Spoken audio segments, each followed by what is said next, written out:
suffer from low energy levels every single day.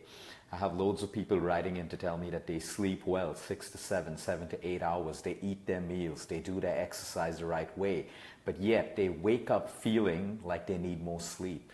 They wake up feeling unrested. They wake up feeling tired. And the right natural way of waking up is waking up feeling energetic, ready to face the new day with that new amount of energy. But today people are, a lot of people are constantly fatigued throughout the day. Hardly after breakfast, the energy levels fall further and they're tired again, and then they reach out for more coffee, they reach out for more aerated drinks or Red Bulls and all of these things. So it's a problem, although we found ways and we find different ways to compensate with that energy and feel a little bit better by eating more food or, taking supplements and vitamins, believing that that's going to increase our energy. But when you have constant levels of low energy and fatigue, it is something serious. Your body is trying to tell you something. There is feedback, biofeedback that your body is giving you. So number one, when we have low energy levels, why I'm saying it's serious is because if you have constantly low energy levels, imagine all the billion cells in your body that makes you up, that makes up your immunity, that makes up your body, your hair, your skin, your liver, your heart, your kidney. All those billion cells are deficient in energy.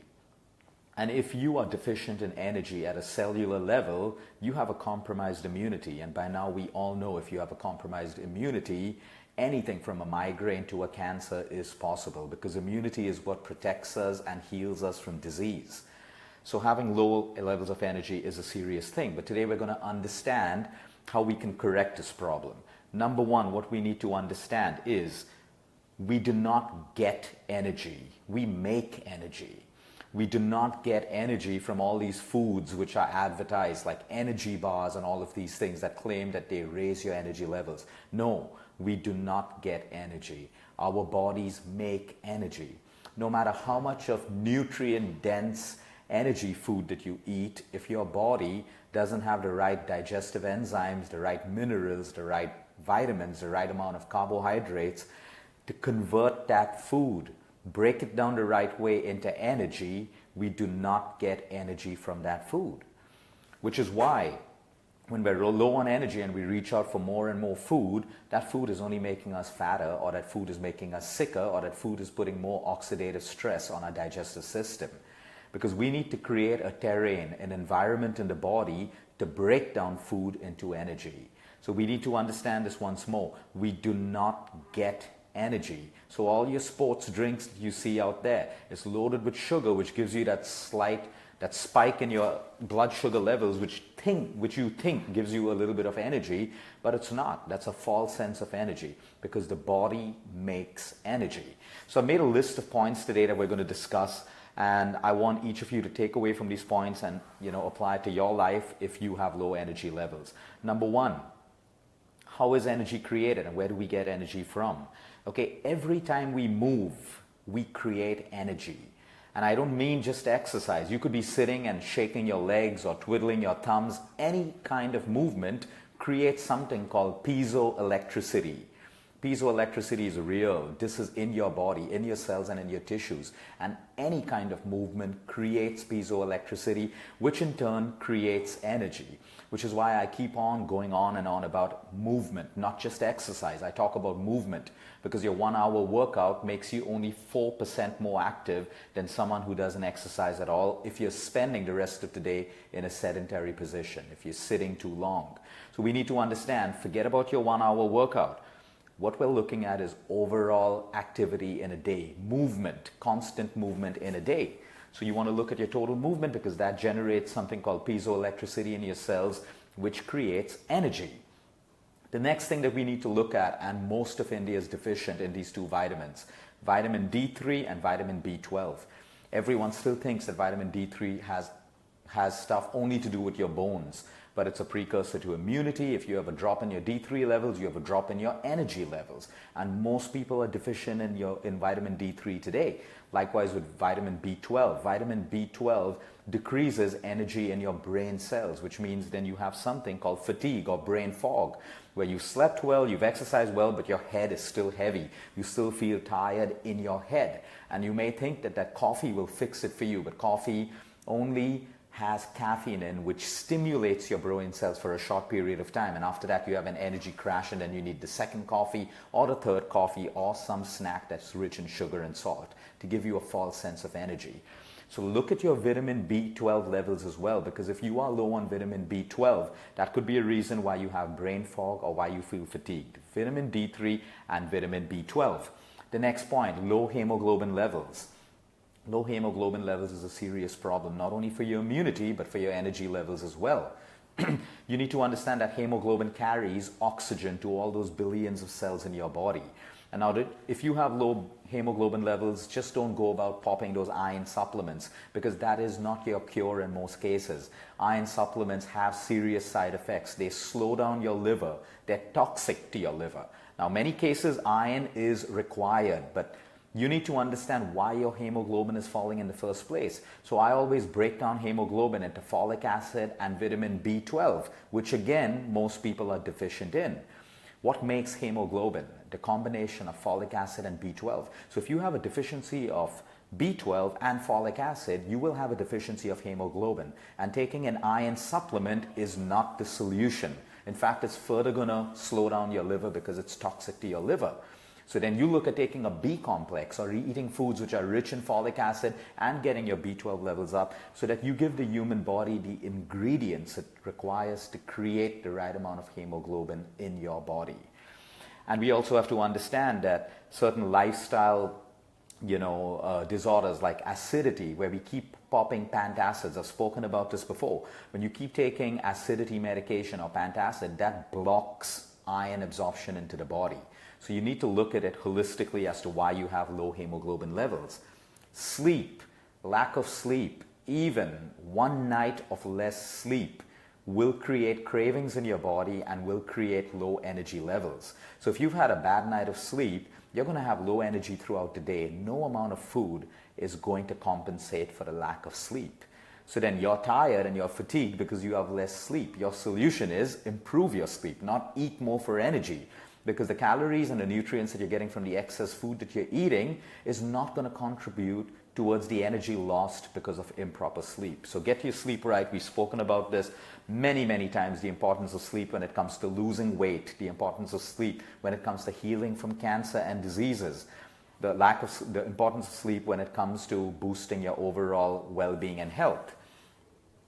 Then we have low-carb diets. Low-carb diets may help you lose a little bit of weight, but it decreases your energy because every human body out there requires the right quality carbohydrates, the right amount of protein, and the right amount of essential good fats.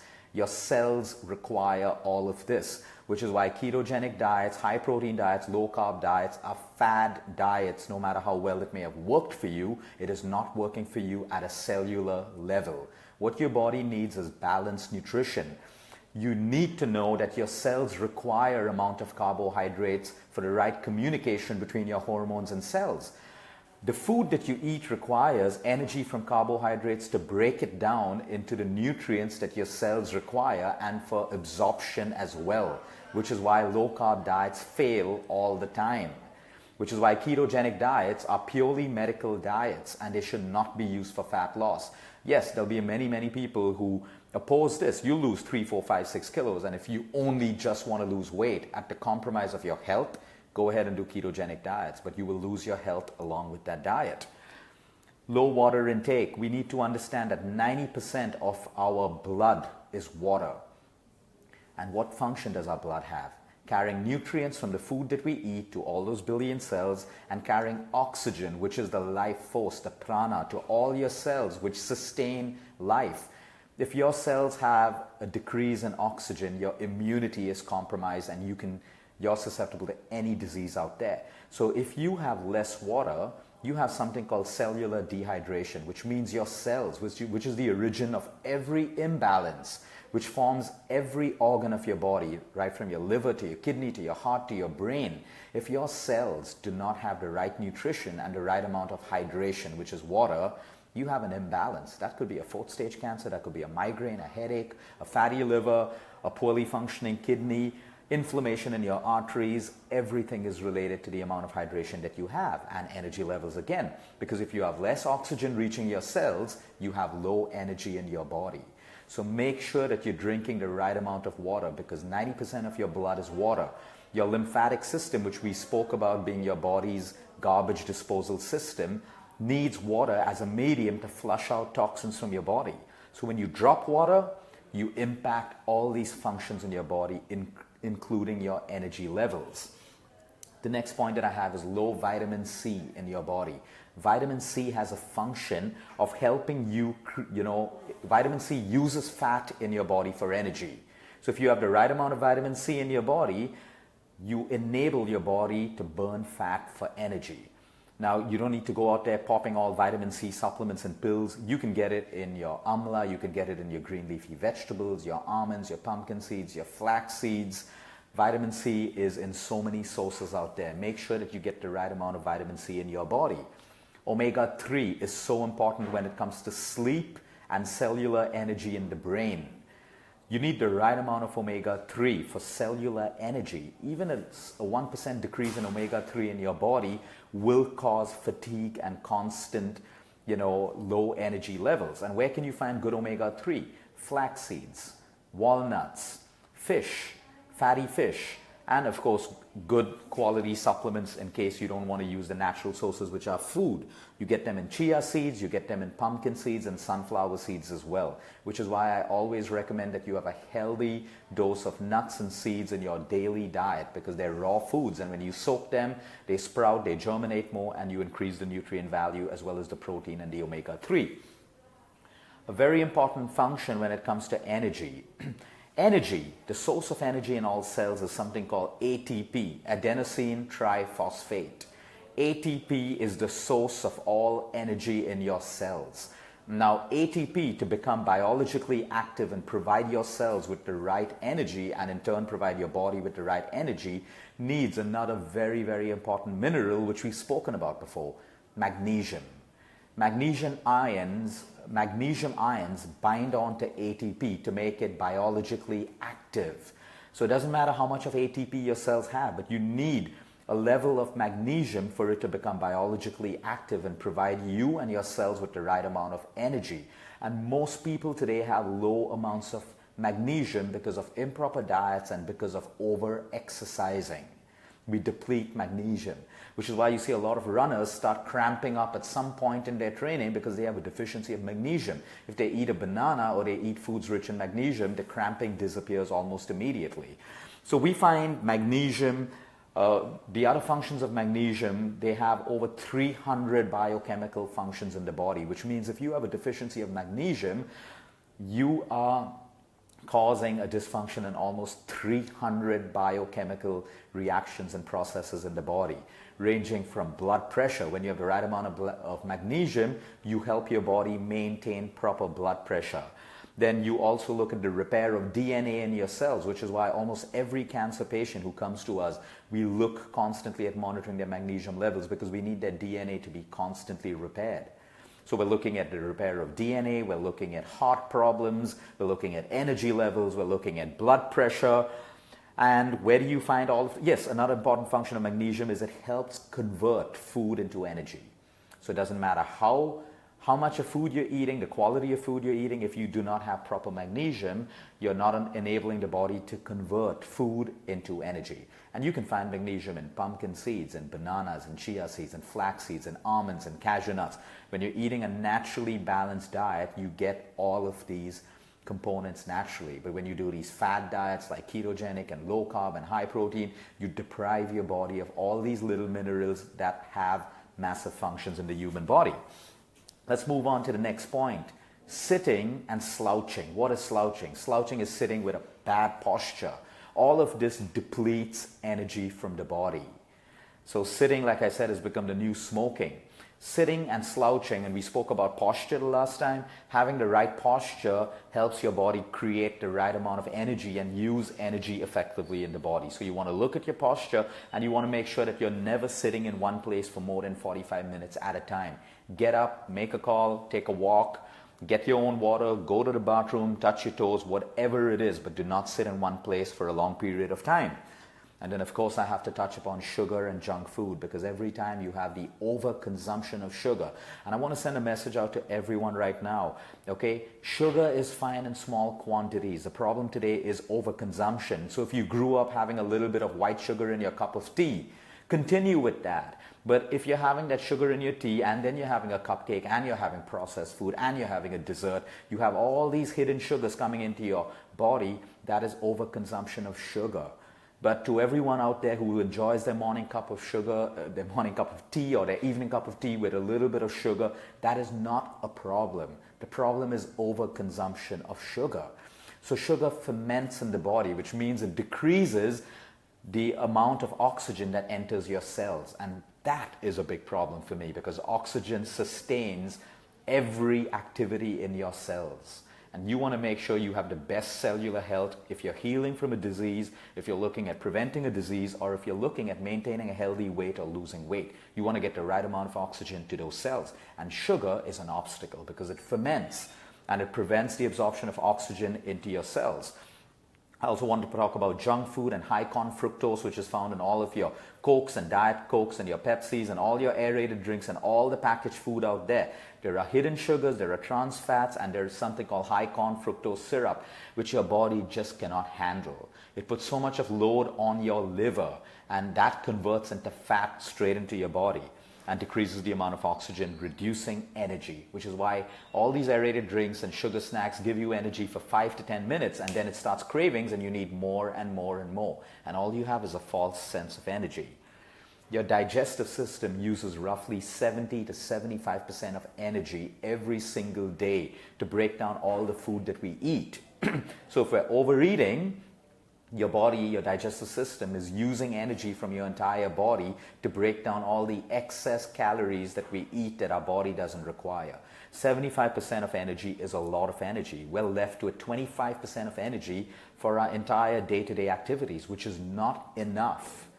So we need to eat the right portions, okay, because we don't want to make our digestive systems expend more energy than it requires. We want to eat foods which are easily digestible. We want to make sure that our digestive systems are clean so that we have the right amount of digestive enzymes, which has a function of helping your digestive system break down food in the most effective way without consuming too much of energy.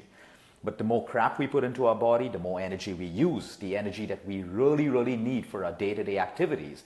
And that's why when we constantly eat every 2 hours or 3 hours, because that's a fad, eating for your metabolic rate. Metabolism doesn't work that way. Okay? Don't eat every 2 hours. You need to give your digestive system a break. Eat a good breakfast, a good lunch, maybe an evening snack if your dinner's going to be late, or your dinner. And that's all the energy that your body requires. Overtraining will deplete your body of energy. If you're overtraining, you got to make sure that you're eating more.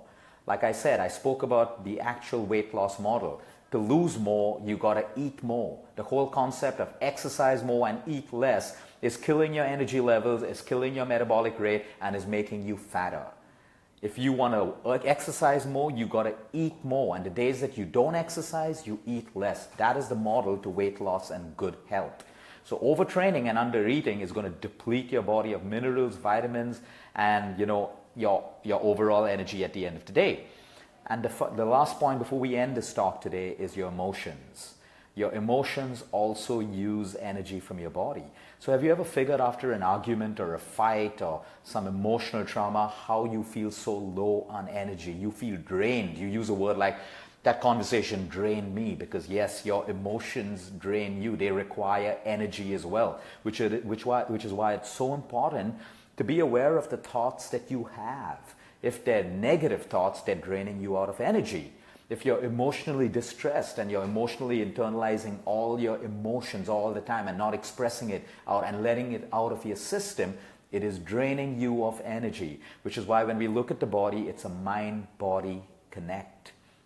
You cannot leave the mind out of the equation of weight loss, out of the equation of healing, out of the equation of prevention, out of the equation of good health, because emotions have a direct impact on every cell in your body, which means every organ of your body, which means your immunity. So the more negative thoughts you have, the more negative emotions you have, that's draining you of energy as well. So you got to get into your mind and find out all these sources in your body that's draining you of energy. And that's how you build more energy into your day. Remember, we do not get energy. We make energy, we create energy, and our own body and mind depletes energy. Now find those gaps and fill them. Until next time, eat smart, move more, sleep right, and breathe deep. Have a good day, everyone.